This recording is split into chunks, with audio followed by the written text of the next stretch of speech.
আসসালামু আলাইকুম ওরহমতুল্লাহ। গত ৮ ফেব্রুয়ারি পাকিস্তানের ১৬তম জাতীয় নির্বাচন হয়ে গেল। নির্বাচনের পর থেকে দেশটির রাজনৈতিক পরিস্থিতি ক্রমেই ঘোলাটে হচ্ছে। তবে এর আগে থেকেই পাকিস্তানে চলছিল রাজনৈতিক অস্থিরতা। ২০২২ সালে ইমরান খানকে ক্ষমতাচ্যুতির পরই শুরু হয় এমন অবস্থা। এমন পরিস্থিতি বহু প্রভাবশালী পাকিস্তানি নাগরিকদেরকে দেশ ছাড়তে বাধ্য করেছে। তারা নিজের সম্পদও পাকিস্তান থেকে সরিয়ে নিচ্ছেন।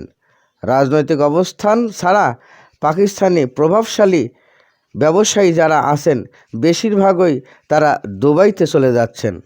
দুবাইয়ে নিজেদের ব্যবসা বাণিজ্য নিরাপদে অবস্থানে করার জন্য তারা আপ্রাণ চেষ্টা চালিয়ে যাচ্ছে।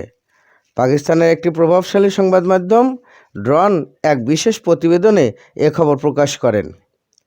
পাকিস্তানের এই অনিশ্চিত পরাধীনতা দেশ হিসেবে তারা আখ্যায়িত করেছেন।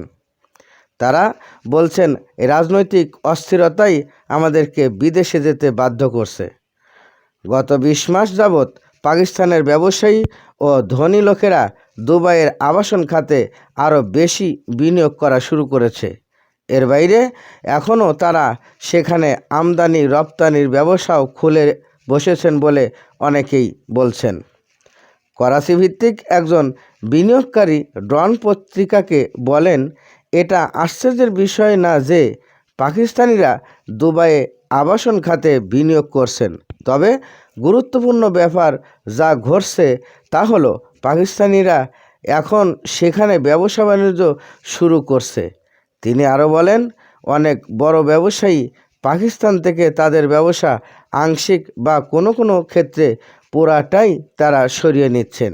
ফলে পাকিস্তানে রাজস্ব ও কর্মসংস্থান থেকে বঞ্চিত হচ্ছে অনেকেই মনে করছে এইসব কিছু হওয়ার মূল কারণ পাকিস্তানের রাজনৈতিক অস্থিরতা।